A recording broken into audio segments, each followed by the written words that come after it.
Throughout this series on mechanics, we've learned that what is seen in the kinematic plane as length, times, or motion can be understood by invoking an extra dimension, the dimension of mass.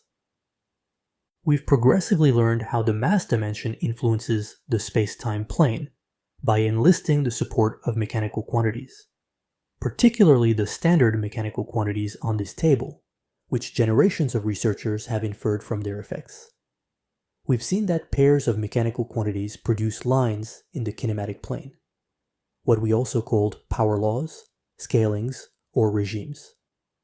We saw dozens of regimes, depending on the choice of mechanical pair. In episodes 9 to 11, we then showed that considering three non-aligned mechanical quantities leads to three regimes, intersecting at the same point. An event, which can be used as center for a system of units, far more objective than a metric or imperial system, more objective than any other arbitrary choice. In the last two episodes, we considered trios of aligned quantities. We saw that such trios produce parallel lines in the kinematic plane.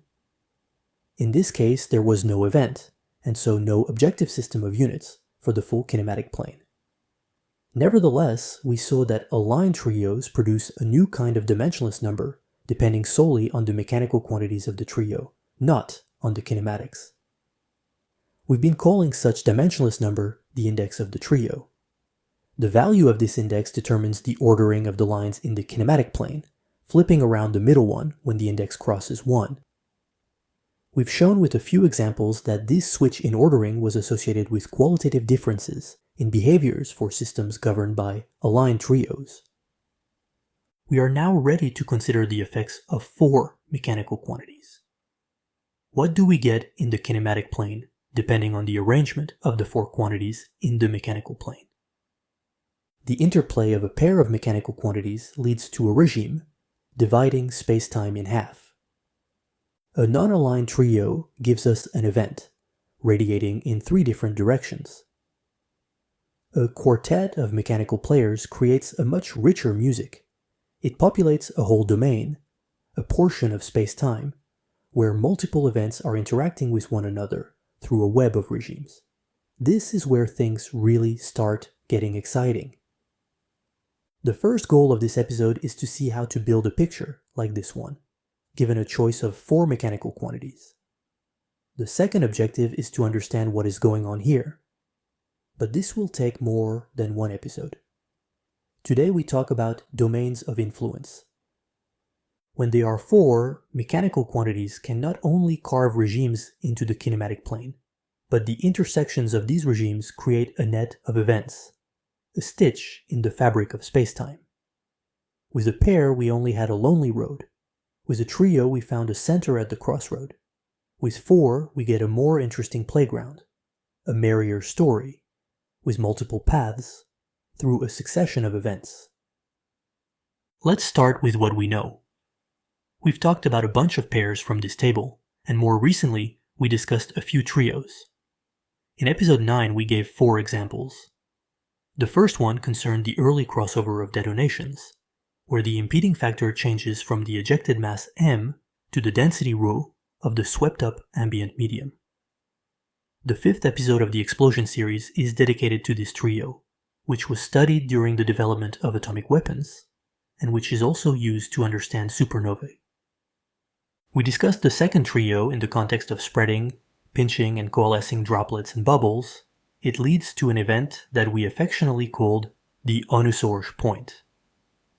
The third example we discussed in the context of waves and ripples, and the fourth in the context of inertial turbulence. We then saw 4 more examples in episode 10, concerning lead explosions, also discussed in detail in the 4th episode of the explosion series, and then 3 events connected to capillary flows near the maximum drop, bubble, or nozzle size. In episode 11, we experimented with 3 models for the crossover between free fall and orbital motion. And we saw the trio of surface tension, density and force density under a new light. So, 11 distinct trios, without even taking into account the aligned trios from the last 2 episodes. Looking at this list, we can see that some mechanical quantities appear in multiple trios. More. Some trios even have a pair in common. For instance, these two trios share Taylor's pair of energy and density. These two events are linked. The union of these two trios gives us the first quartet we'll talk about. These four mechanical parameters underlie the domain of explosions. The energy E of the explosion, the mass m of ejected debris, and the density ρ and elastic modulus or pressure sigma of the ambient medium, air, water, or otherwise. The entire series on explosions build this domain step by step, one regime at a time. We won't go through so much detail here, since we've seen a lot of pieces of the puzzle already, and we just need to assemble them. We started with Taylor's regime, where the blast dynamics are impelled by the energy E, and impaired by the density of the air ρ. This 2/5 power law works very well to explain the blast dynamics of Trinity, the first nuclear explosion. Note that the data on this plot include a lot of points from a report by Mac, the head of the optical team for the Trinity test. Taylor's 1950 paper could only use the subset that was declassified then. This regime works well, but it is only valid for a restricted range, from around a millisecond to about a tenth of a second. We know since episode 9 that, at shorter timescales, the dynamics of the front deviate from Taylor's regime. Initially, the explosion has a constant speed, obtained by balancing the energy and the ejected mass m. We have two intersecting regimes with the same impelling factor, E, the energy. We now know that this necessarily means that there is a third regime going through the same intersection. The third pair we get for free is mass and density, giving rise to a simple length. As discussed in episode 2, 9, and in the explosion series, at this threshold, the mass of swept-up air becomes larger than the ejected mass, and so the density of the air becomes the dominant impeding factor. This event is the turning point in the early dynamics of explosions like this one. At longer timescales, we've seen in episode 10 and in the explosion series that the blast decelerates so much as to be almost indistinguishable from a sound wave. The regime at constant speed associated with the elastic modulus and density of the ambient medium. Here again, we have two regimes with a mechanical quantity in common, the air density. This time it is the impeding factor that remains, while the impelling factor switches from the energy of the explosion to the bulk modulus of the air.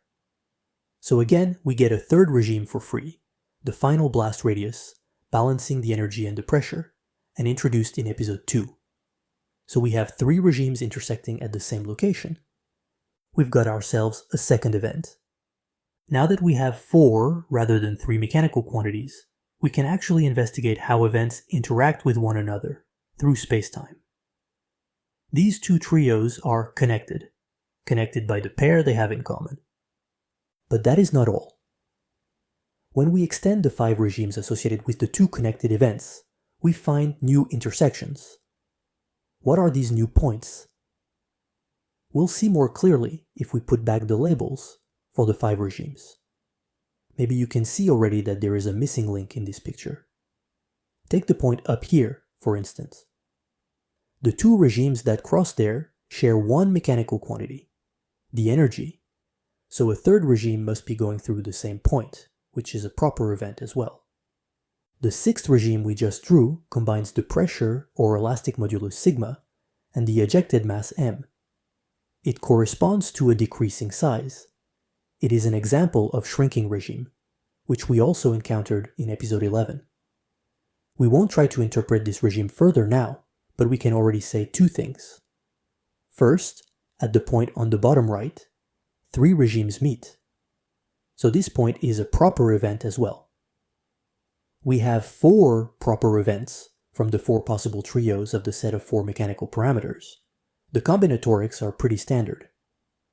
Second, we also have a new type of point in the middle, where 2 rather than 3 lines meet.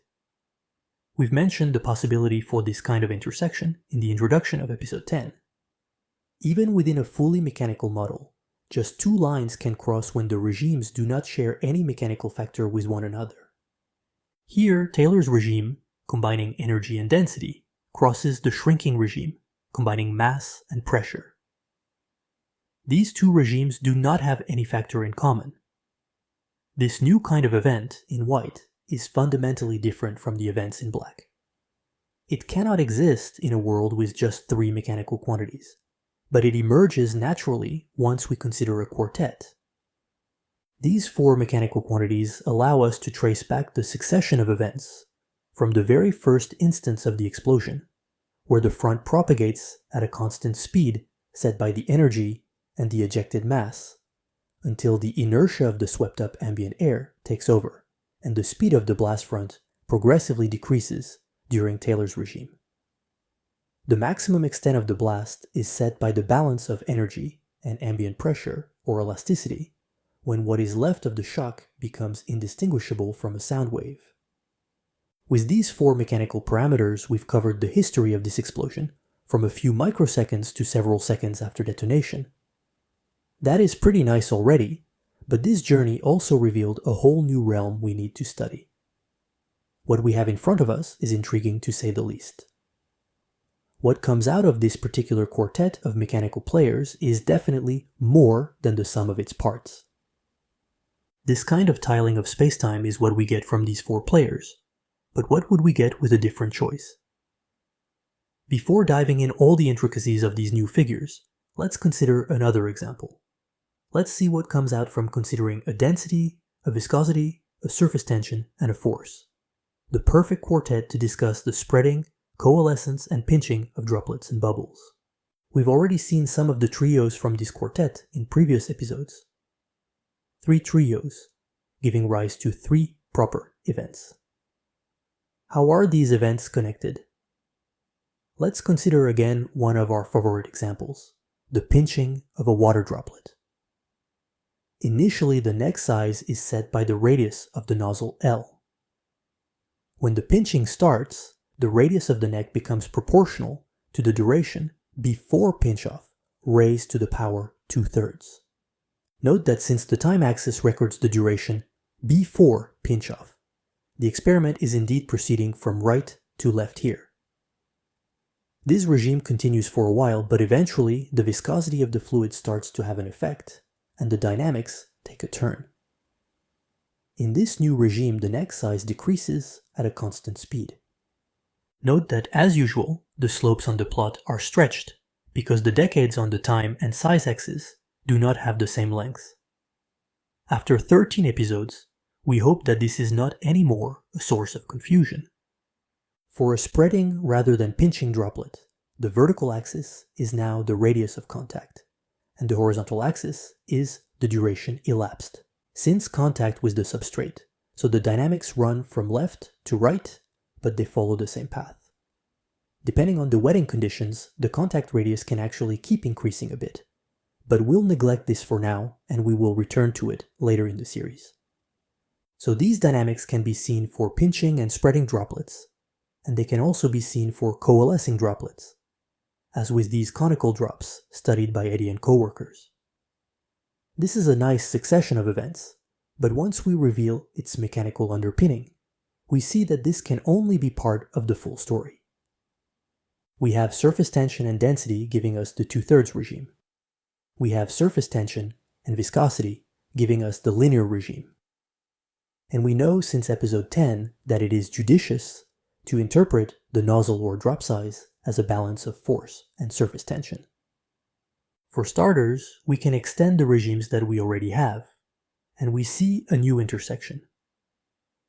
In the top right corner, we get the proper event connecting force, surface tension, and density. At the bottom, we get the proper event connecting surface tension, viscosity, and density. In the top left, we have the third event we know, connecting force, surface tension, and viscosity. It's now quite clear that we're missing half of the picture. These 3 events are proper events, so we know that there should be 3 regimes per point, not just 2. The domain we are revealing is built from a set of 4 mechanical parameters, from which 6 and not just 3 pairs can be extracted. Where are these missing links? Maybe we can start with the Ohnesorge point, since we studied it quite thoroughly in episode 9. We know that through this point also goes the boundary layer regime, combining viscosity and density. What about the new intersection we get? There, the force and surface tension regime meets the viscosity and density regime. Two regimes with no mechanical factor in common. So this is our new type of white event. What else? We've got 4 out of 6 regimes. The viscosity and density regime is diffusive, since density and viscosity are 2 columns, and 1 line apart, they are on a diagonal of slope minus 1/2. In episode 10, we saw 2 more diffusive regimes, when adding the force associated with the drop, bubble, or nozzle size. Combining the force and the viscosity, we got a diffusive regime that was useful to understand the coalescence of drops and bubbles embedded in a much more viscous fluid. And pairing density and force, we got Rayleigh's regime, this alternate route that was followed for some low viscosity fluids. These 3 quantities are aligned, we've seen it in the last episode. These 3 aligned quantities yield diffusive regimes, so lines that are not intersecting, but parallel. We've seen the viscosity and density regime already. Up there we have the viscosity and surface tension regime, intersecting with the force and surface tension regime. So the third regime must be the one combining force and viscosity. And the last regime is Rayleigh's regime, combining force and density. The alternate route that some drops and bubble follow, instead of the inertiocapillary regime. That's it, we've got our 6 regimes. In 2 more places we've got intersecting lines, and you can check for yourself that these points must be white, since the crossing regimes have nothing in common. We've got a complete domain, a new kind of tile for spacetime. Evidently, this tile is quite different from the one we got for explosions. Then we had 4 black dots and 1 white. Now we have just 3 black dots and 3 white. We're gonna have to address this difference at some point, but we're not ready yet because we've overlooked something very important. When we focused on non-aligned trios, we just had a single center, a single event, which we could use to build objective units. But now, we've got a bunch of different events, which can all claim to be the center of space and time. We've got competing systems of objective units, but as we will see now, all these units are connected by a single number, a generalization of the numbers we saw in the last 2 episodes, the index of the domain. In episode 8, we introduced simple dimensionless numbers, which were really the constant variables scaled by the associated mechanical ratios. For each pair, for each regime, we had a simple dimensionless number. In contrast, the index is built solely from the mechanical parameters of a domain. Let's start with droplets and bubbles, since we've seen the index already in the last episode. Let's consider the pinching water droplet again. We start at the nozzle size. For reasons that must remain mysterious for now, the dynamics of the neck do not follow Rayleigh's regime, but the proper inertiocapillary regime. After some time, the Onusorg point is reached. But when does this happen more precisely? We know since episode 9 that the coordinates of this event can be obtained by equating the regimes at the intersection, and they are a direct consequence of dimensional analysis anyway, hence the indices. The little stars recall that the actual point of intersection must take into account numerical corrections of order 1, the deltas of each regime, but we won't bother with them today. Given the values of surface tension, viscosity, and density for water, the Onusorg point would occur just a fraction of a nanosecond before pinch-off, for a neck radius around 10 nanometers. Very hard to observe. And so knowledge of this point is usually gathered from more viscous fluids by adding a bit of glycerol, for instance. In this experiment, the nozzle size is around 2 millimeters, which correspond to a Laplace force around 10 to the minus 4 newtons. Since we've got the values of the 4 parameters of the domains, we can actually compute the coordinates of all the intersections. We can start with Rayleigh's time, the duration of pinching, which in this mechanical model should be expressed from the force, density, and surface tension alone. It is around 10 milliseconds in this case. The values of the coordinates of these 2 events are connected, Their relationship is set by their mechanical factors. Take the Ohnesorg length. How is it related to the nozzle size? Well, we can go from the Ohnesorg length to the nozzle size by multiplying by the force and density and dividing by the square of the viscosity. Now, how do we go from the Ohnesorg time to the Rayleigh time? We multiply by the force and density to the power 3/2, and we divide by the cube of the viscosity. Rearranging a bit, we see the same mechanical ratio showing up again. These two systems of objective units are connected by the same mechanical ratio. And because this ratio maps one time into another or one length into another, it must be dimensionless. This number is what we will call the index of the domain. We've seen it in the last episode. It is the Laplace number, usually denoted LA, and written in terms of the surface tension and the drop, bubble, or nozzle size L. Alternatively, one may use the so-called Ohnesorg number, usually denoted OH. To keep with the conventions established in the last two episodes, we'll use the Laplace number and call it N, with indices matching the underlying trio. In fact, we can even add the surface tension, since it would not change the dimensionless number. We'll leave it to you to check that the dimensions of the four mechanical quantities impose that the dimensionless number associated with them must be of the following form. Modulo and overall power, of course, hence the competing definitions of Laplace and Ohnesorg numbers. By convention, we choose the exponent in such a way that the mechanical factors have the smallest possible integer exponents, with the middle quantity in the denominator. This index is independent of the surface tension because the domain includes an aligned trio. This isn't the case for the domain of explosions, where the index depends on the four parameters. We invite you to watch episode 6 of the explosion series for more detail on this domain. Let's rather return to our drops and bubbles. To lighten the notation, we'll drop the indices. Once we start looking, this number shows up everywhere in the domain. We already know that if we take the Ohnesorg point as our reference, the coordinates of this other point are obtained by multiplying by the index raised to some power. The coordinates of the third black dot also involve the index. And we invite you to check that the coordinates of the white dots would also be expressed in a similar way. If we focus on the timescales of the three black dots, we must realize something crucial. In this example, the Ohnesorg point occurs earlier than the other two events, because the value of the index n is greater than 1. For instance, for a 2 mm drop of water, computing the value of the index yields a result around 10 to the 5th, which is indeed greater than 1. However, what if the values of the force, density and viscosity are such that the index becomes smaller than 1? For instance, if the viscosity is large. Take the relationship between the first two black dots as an example. We will always be able to go from one to the other by multiplying by the index. But when the index is smaller than 1, the whole domain is turned on its head.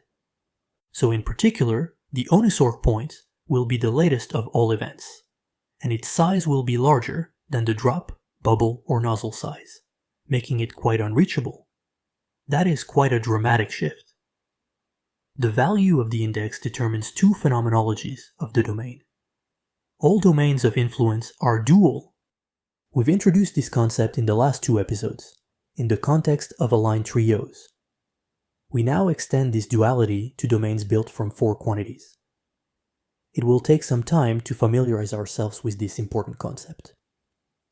Today we will see this duality manifest itself in the dynamics of a domain, which can be grouped in two broad categories, depending on the value of the index, whether it is smaller or greater than 1. We'll start low. One of the lowest value of index we could find in the literature was for the coalescence of droplets of colloid polymer dispersions. Where are these dynamics on the domain? The neck radius grows linearly on the viscocapillary regime until the drop size is reached. The same path has been observed in a number of coalescence experiments with slight variations of setup. the same path has also been observed for spreading experiments and pinching of liquids and bubbles. So this particular path seems to be a pretty popular route through the web of this domain. However, it is not the only way. As we saw in episode 10, a number of coalescence experiments of bubbles and droplets embedded in a much more viscous fluid have evidenced a different path, where the neck grows diffusively along the force and viscosity regime. Overall, for experiments associated with indices lower than 1, all the action seems to happen around the event, combining force, surface tension, and viscosity. Things are quite different if we now consider large values of the index. We know one possible path is the one followed by the pinching water droplet we've been using as an example. For pinching, the dynamics proceed from right to left, and from left to right for coalescence and spreading. From mercury and water at very high values of N to progressively more viscous fluids, this path along the inertial capillary regime and through the Ohnesorg point has been well documented for pinching drops, bubbles, and soap films. And as we saw in episode 9, the same succession of events has been seen in some spreading and coalescence experiments. This is one possible path for large values of N, but it is not the only path. In episode 10, we saw that some dynamics follow Rayleigh's regime. What we did not yet address is what is going on at the intersection with the viscocapillary regime at constant speed. Thanks mostly to beautiful experiments on coalescence by Paulsen, Burton, and Nagel, we know that at this point the dynamics take a turn and follow the viscocapillary regime. This alternate route has been evidenced for pinching bubbles in a range of low viscosity fluids, and also in coalescence and spreading experiments. There, the drop is either deposited onto a substrate, or a plate is approached from above and the spreading proceeds upside down upon contact. To summarize, the value of the index sets two categories of dynamics that are qualitatively different, which is to say that the possible successions of events on one side or on the other are distinct. In the context of spreading, coalescence and pinching of droplets and bubbles, the blue side for small indices, that is large Ohnesorg numbers, is usually called viscous, and the other side inertial. These adjectives reflect the opposite effects of viscosity and density on the index. A higher viscosity has the same effect as a lower density, or a lower Laplace force, that is a smaller drop, bubble, or nozzle size, for a set value of surface tension. The index of a domain, and this one in particular, encapsulates the fact that a change in one parameter only has an effect relatively to the other ones. For instance, there is no absolute value of viscosity above which the dynamics will be viscous. This threshold depends on the other parameters. We've seen this in the last episode. The index is smaller than 1 when the viscosity is greater than the square root of the force and density. Replacing the force by the product of the surface tension and the drop, bubble, or nozzle size L, we can also say that the dynamics will be viscous when the size L is smaller than a value set by combining viscosity, surface tension, and density. The two sides of the domain can be characterized purely mechanically, or from mixtures of mechanical and kinematic parameters, as here. And if we recognize that the right-hand side is the Ohnesorg length, then viscous dynamics are expressed purely geometrically from the ordering of two lengths, something we've noticed already. Small and large indices respectively correspond to Ohnesorg lengths, larger or smaller than the drop, bubble, or nozzle size. All these formulas provide different ways to think about the distinction between the two sides of the domain. The denomination, inertial or viscous, narrowly focuses on these formulations, but we must stress that this list only contains a small set of all the possible ways to understand the duality of the domain. For instance, for small indices, the force and viscosity regime has a smaller diffusivity than the force and density regime running in parallel, whereas it is the opposite for large indices. We did not exaggerate when we said that the whole regime is turned on its head.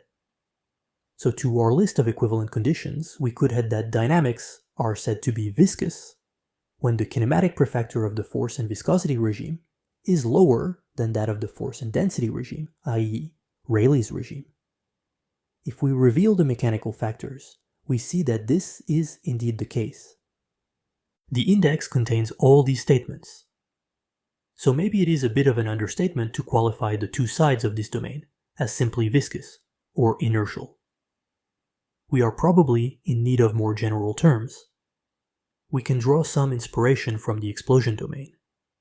There, the value of the index similarly separates dynamics in two categories. For large values of the index, we have detonations, as in the case of the Trinity explosion, which starts at a constant speed set by the balance of energy and ejected mass, and then proceeds along Taylor's regime. Eventually, the blast itself stops at the length scale set by the balance of energy and ambient elastic modulus or pressure, and the sound carries on at constant speed. As discussed in the 6th episode of the explosion series, on the other side are deflagrations. There, the explosion still starts at a speed set by the energy and the ejected mass, but this speed is now lower than the sound speed. Indeed, the index of this domain can be understood from the ratio of the initial speed and the sound speed. Deflagrations are explosions that are initially slower than the speed of sound, whereas detonations are faster than the speed of sound. Deflagrations versus detonations. That has a better ring than viscous versus inertial, don't you think? Viscous and inertial, these adjectives don't seem to convey the profound distinction between the two sides of the domain, so if you think of better terms, don't hesitate to share them in the comments. Just talking about n being smaller or larger than 1 is a bit austere, but at the end of the day, it is this peculiar kind of dimensionless number that stands out once we consider 4 mechanical quantities. In the example of droplets and bubbles, or for explosions, a quartet of mechanical quantities produces a network of regimes, intersecting at 2 kinds of events, which we've called black and white for now, but which we'll have to study more carefully soon. These different events provide competing systems of units, but they are all connected to one another by the index.